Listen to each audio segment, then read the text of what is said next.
What if Africa didn't need foreign aid anymore? Because one nation, often ignored, began building nuclear power plants, launching satellites, and refining its own gold. What if that country wasn't South Africa, wasn't Nigeria, but a landlocked nation where fewer than 20% once had access to electricity? This is the story of Burkina Faso and the man rewriting what is possible. For decades, the headlines described Burkina Faso as poor, unstable, dependent. But something changed, not through elections, not through donations, but through vision and work.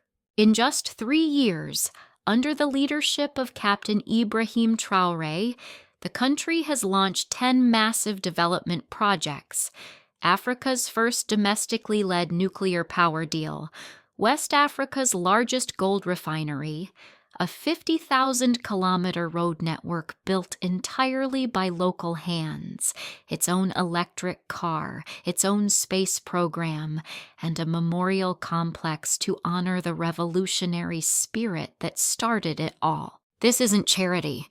This isn't outsourced development. This is a new model where African resources stay in African hands and African youth build African futures.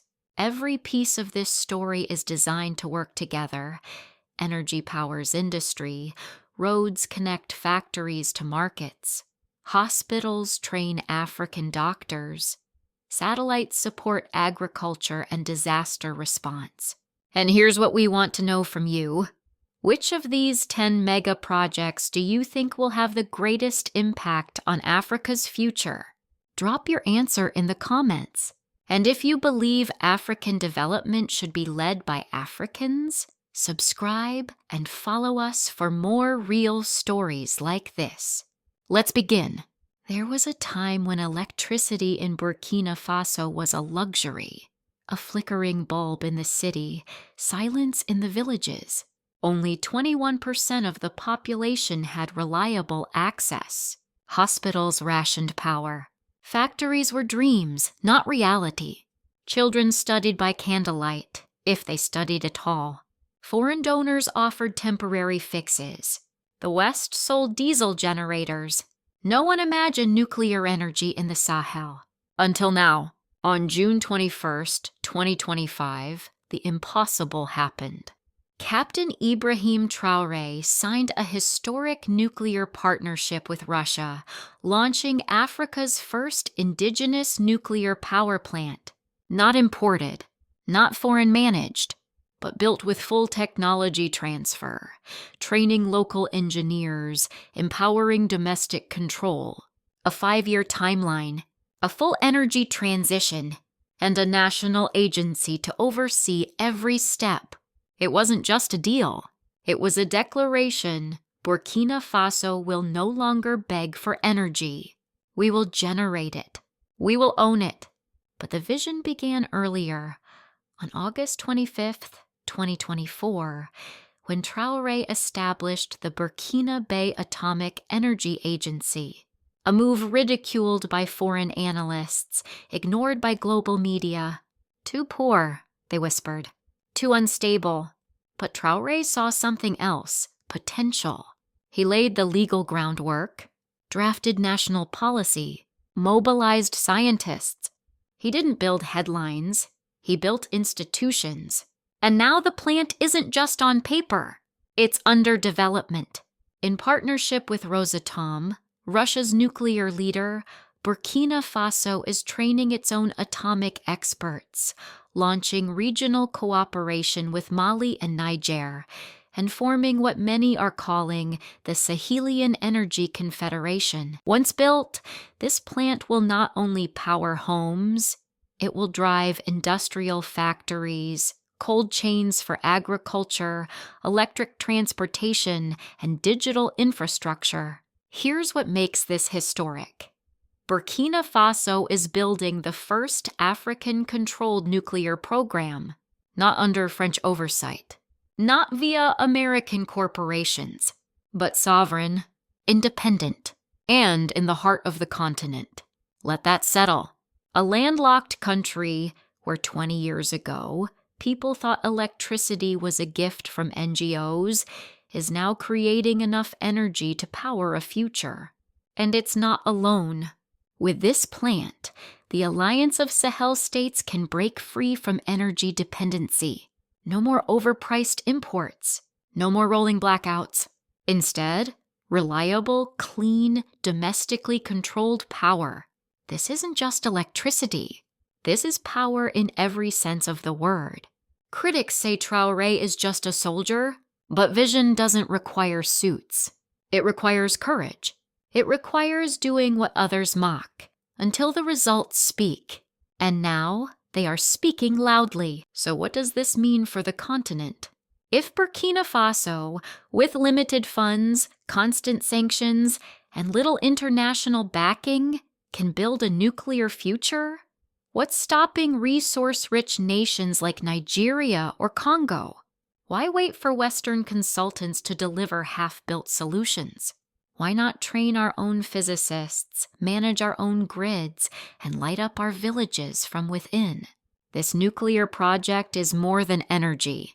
It's an invitation to stop apologizing for dreaming big, to reclaim technical ambition, to educate, innovate, and power our nations with our own hands. Because Africa does not lack intelligence. It has been denied the tools. Traoré's plan is to build those tools at home. And now we ask you, if this was happening in your city, if your community was about to achieve energy independence, what would you do? Would you celebrate or would you doubt? Let us know in the comments. And if you believe this is the kind of leadership Africa needs, subscribe now, because this is Captain Ibrahim latest news, and it's just the beginning. For far too long, Africa mined the gold while others kept the wealth. The ground beneath our feet sparkled with the riches of kings, yet our hospitals had no light bulbs, our schools had no desks, and our children had no books. The world called it trade, but we knew better. We knew it was extraction. Generations watched as gold flowed from Burkina Faso to Europe, raw, unrefined, underpriced, while the people who dug it out of the earth remained in chains, just invisible ones this time. But on July 9th, 2025, that cycle was disrupted by a decision that may define a new era. Captain Ibrahim Traoré announced the completion of Burkina Faso's first national gold refinery complex. Not a concept, not a wish, not a foreign-owned operation, but a state-run, fully secured, domestically operated facility capable of refining 400 kilograms of gold every single day. At full capacity, this facility can refine 150 tons of gold annually. This means no more flying African gold to Switzerland, no more waiting for foreign certification. No more profit for other nations while Africa watches from the outside.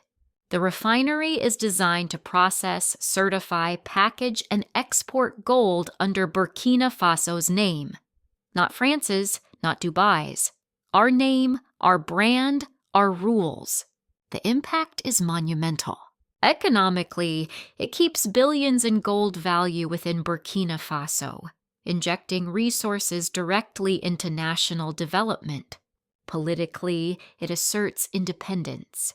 No more colonial contracts, no more dependence on external markets.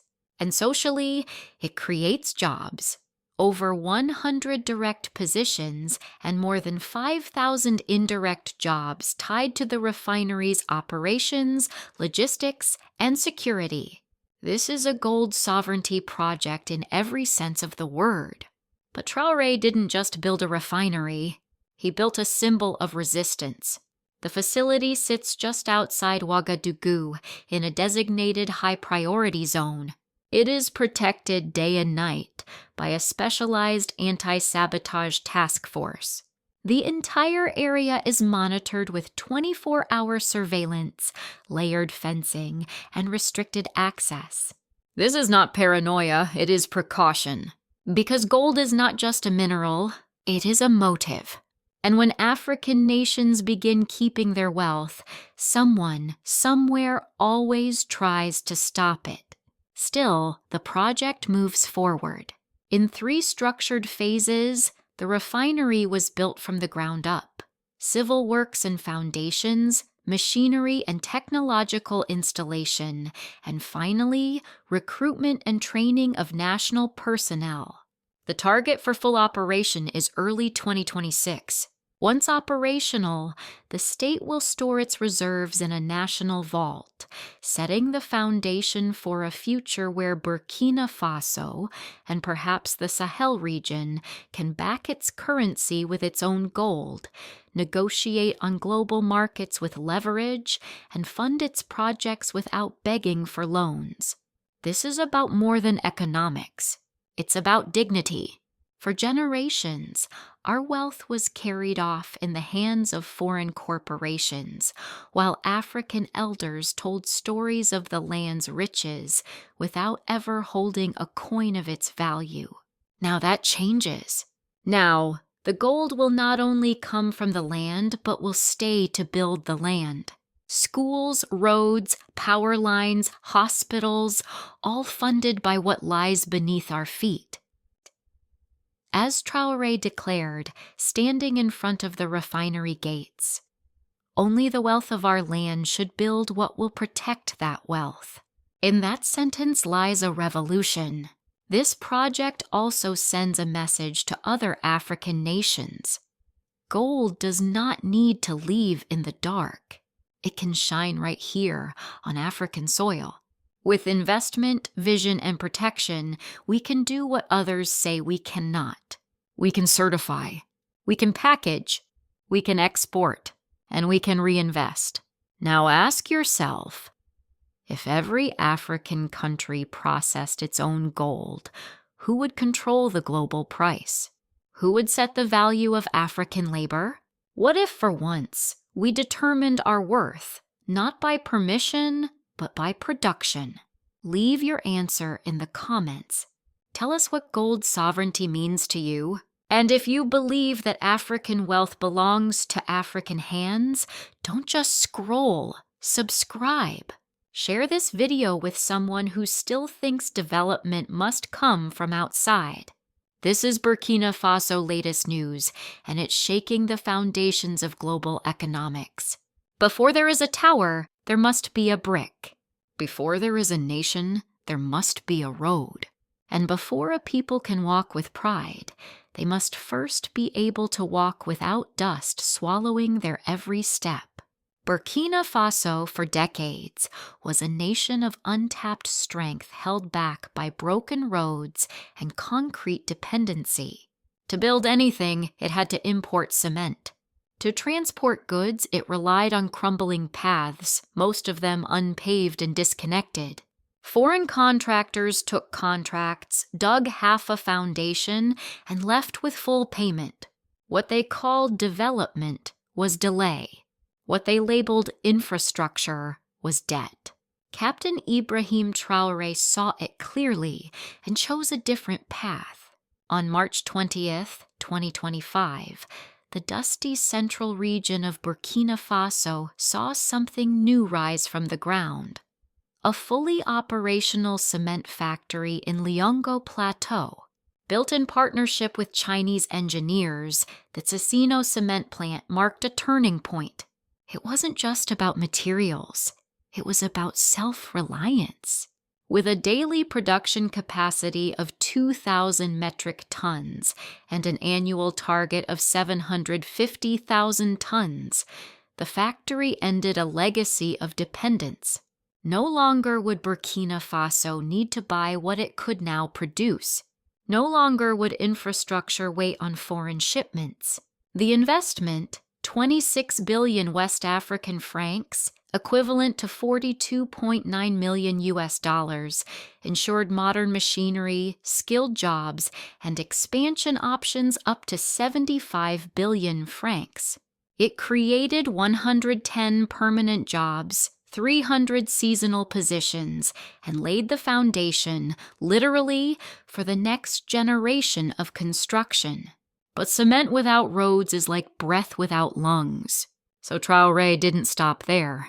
He launched the most ambitious infrastructure campaign in modern African history, the construction of 50,000 kilometers of new roads by the year 2029. That's not a typing error. 50,000 kilometers from Ouagadougou to Bobo-Dioulasso. From rural farms to urban markets, the goal is connection, mobility, and economic circulation. These are not roads drawn on foreign spreadsheets. They are roads born from local hands. Over 900 heavy-duty construction machines were purchased and operated not by foreign engineers, but by trained Burkinabe technicians. Young people, once unemployed or forced to migrate, now learn to operate graders, bulldozers, and mixers. In the process, they are not just building roads, they are building futures. And the strategy is clear. No foreign contractors. Every inch of asphalt is laid by national labor. Every curve and kilometer is monitored by domestic engineers. The money circulates inside the economy. The skill stays in the country. The roads serve the people, not the creditors. This philosophy is simple but revolutionary. Infrastructure by Burkinabe for Burkinabe. The impact is already visible. Markets once isolated now see trucks arrive daily. Schools once empty now have students who can get there on time. Clinics once unreachable can now receive medicine and staff. Farmers can bring crops to cities. Mothers can reach maternity wards without a 12-hour journey through dust and heat. And when factories, like the cement plant, begin exporting to regional allies in the Sahel Confederation, the roads will be ready. The cement builds the roads. The roads carry the commerce. The commerce funds the future. This is integrated development, where one project breathes life into another. Cement is not just for buildings, it is for dignity. Roads are not just for cars. They are for sovereignty, and the timing matters. Burkina Faso has faced sanctions, isolation, and media silence. But under that pressure, it has done what many wealthier nations have not.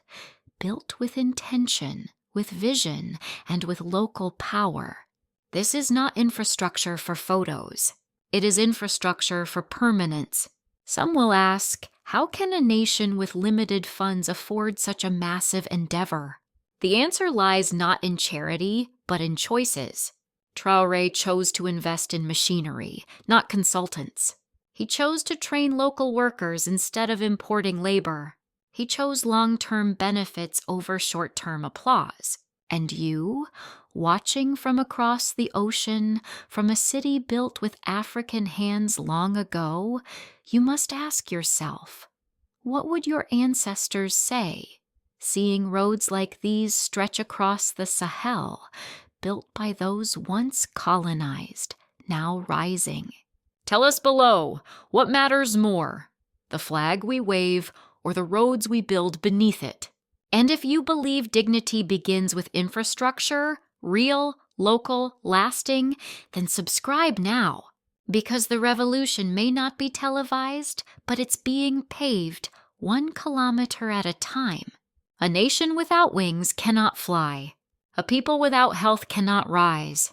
And a continent without satellites cannot see itself. Captain Ibrahim Traoré understands this. That is why his revolution does not stop at roads and refineries. It climbs higher, into the sky, into the hospitals, and into space itself. Let us begin with the sky. On the outskirts of Ouagadougou, 30 kilometers northeast to be precise, a transformation is taking place. The Danson International Airport, once delayed, once doubted, is rising fast. With a 4,000-meter runway capable of handling the world's largest aircraft and a sleek modern passenger terminal built with West Africa in mind, This project is more than an airport. It is a symbol that Burkina Faso is no longer landlocked, but globally connected. With $200 million in strategic investment, Donson will not only reduce the cost of importing and exporting, it will multiply opportunity. Cargo will flow in and out. Tourists will arrive without delay. Investors will land not in fear, but in confidence.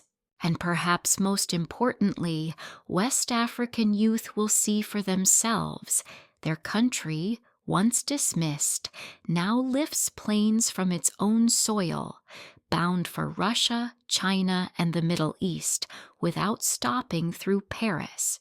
No longer will Africa rely on Western-controlled aviation hubs. Donson is not just a terminal, it is a departure point from dependency. And while planes take off into the sky, on the ground something just as powerful is rising. Healing. In the heart of Bobo Dioulasso, construction has begun on what many are calling the most advanced medical facility in the region, the University Hospital of Bobo. More than a hospital, it is a complete healthcare ecosystem, equipped with emergency wings, surgical theaters, maternal wards, and cutting-edge diagnostics. This facility will serve not only Burkina Faso, but the entire Sahel Confederation. Patients from Mali, Niger, even Ghana will come, not as medical tourists to Europe, but as regional neighbors receiving care at African hands. But this is not only about treating disease. It is about training doctors. Attached to the hospital is a full medical university, expanding the education of future African physicians. Young men and women will study modern medicine in modern facilities without having to leave their land, their families, or their continent. And through partnerships with Russian and Chinese institutions, the hospital will serve as a center for medical research, targeting diseases that Western labs often ignore: malaria, sickle cell, and the neglected tropical illnesses that still haunt African families. This is not just healthcare. It is healthcare sovereignty. And once again, the model is integration. Traoré is not building hospitals in isolation. He is building systems. Hospitals connected by roads, staffed by local graduates, supplied by regional logistics, powered soon by domestic electricity. This is what makes it work. But the most daring project of all doesn't live on Earth. It lives in orbit.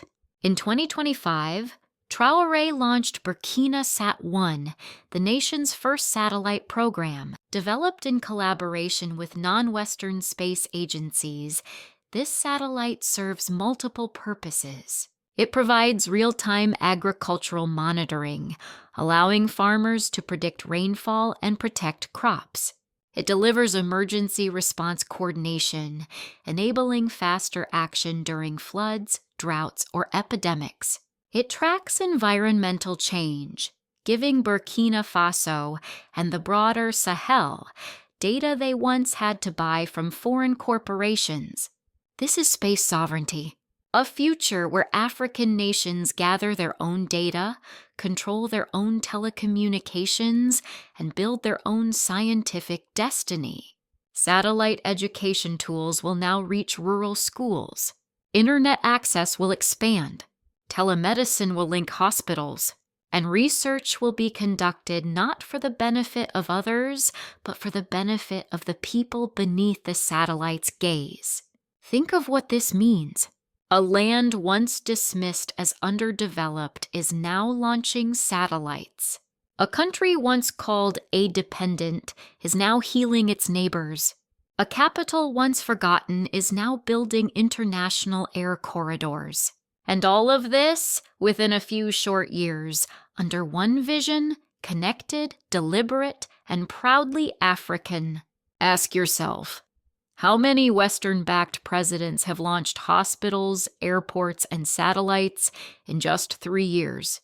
How many talked about dignity but still sent their people abroad for surgery, their goods abroad for packaging, and their data abroad for analysis. Captain Ibrahim Traoré chose another way. He said, "Let our people build the future with our hands, our minds, and our skies." If you believe this is what Africa needed all along, say amen in the comments below. And don't forget to subscribe, because the next generation must know we didn't just walk, we flew. Every revolution needs memory. Every movement needs roots. Without memory, we become easy to manipulate. Without roots, we drift with the winds of foreign opinion. Captain Ibrahim Traoré knows this, which is why his 10th and perhaps most symbolic project is not made of cement or steel, but of stone and soul. It is a monument, a mausoleum, a story carved in granite, the Sankara Memorial Complex. For too long, the name Thomas Sankara was whispered, not spoken. Feared, not celebrated. The man who dared to reject IMF loans, who renamed Upper Volta to Burkina Faso, the land of upright people, was assassinated for dreaming too loudly, too soon. For decades, his grave was unmarked, his legacy distorted, his ideas buried beneath decades of submission. But now the silence is over. Captain Traoré has ordered the construction of a full national memorial, not just for Sankara, but for the 12 brave men who died with him in 1987. This is not just a burial site.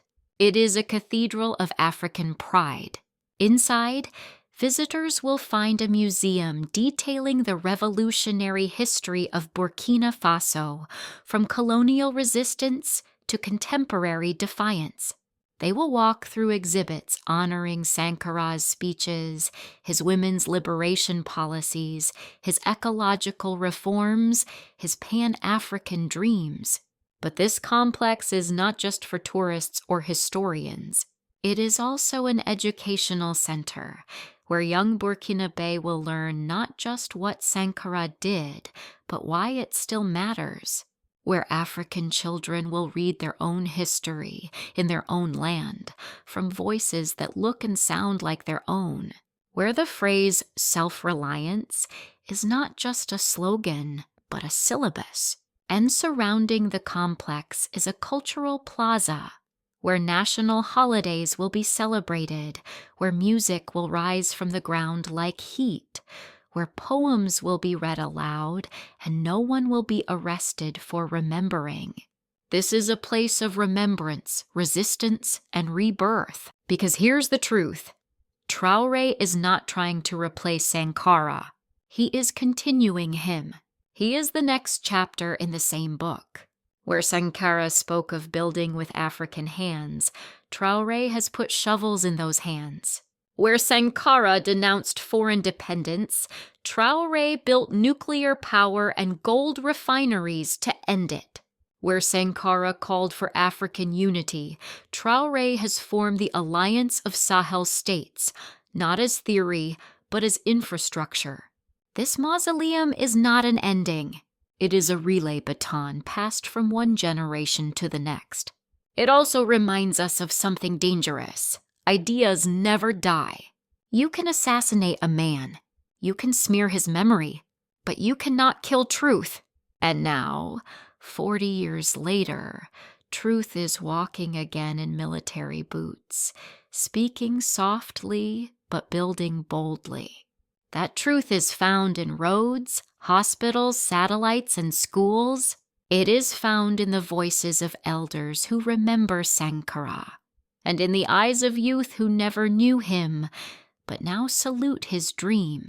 Across Africa, statues of colonial generals still stand tall in public squares. But here, in Burkina Faso, a monument has risen not to colonizers, but to freedom fighters. Not to those who divided Africa, but to those who dared imagine it whole. This is why memory matters. Because monuments teach. They say to the world, This is who we are, and this is who we will become. So now we ask you, what monuments did your city build? What stories did they tell you? Did they honor those who bled for justice, or those who profited from silence? What would it mean to replace one of those statues with a face like Sankarah's? Tell us in the comments. And if you believe African memory must live on African land, then subscribe and stay with us. Because in the shadow of this new mausoleum, a revolution is rising. This is not nostalgia. It is direction. The past is not returning. It is continuing. 10 mega projects. One vision. And a question that echoes beyond Burkina Faso. What if African nations no longer needed permission to build? What if we stopped asking and started doing? Because that is exactly what Captain Ibrahim Traoré has done. In just 3 years, this once landlocked, overlooked, underpowered country has taken flight. A nuclear power deal signed with Russia to end energy poverty, positioning Burkina Faso as Africa's energy leader. A gold refinery processing 400 kilograms daily, putting billions back into African hands. A cement factory producing 750,000 tons annually, laying the literal foundation for sovereignty. 50,000 kilometers of roads built by Burkinabe workers, not imported contractors. A $200 million airport connecting Burkina Faso to the world on its own terms.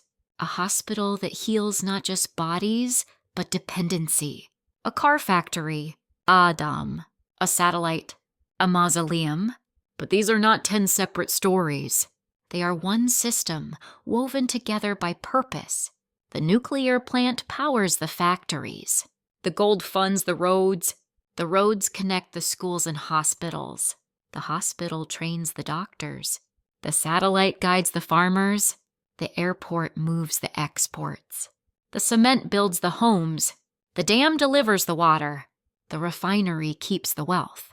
And the mausoleum reminds us why it all matters. This is not development by accident. It is development by design. It is not infrastructure for votes.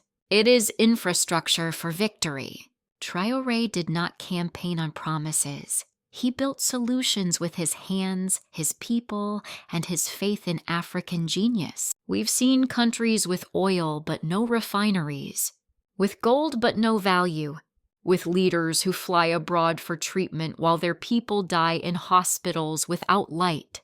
Traoré is not perfect. No leader is, but he is proof that African development is not a myth. It is a method. And the world is watching.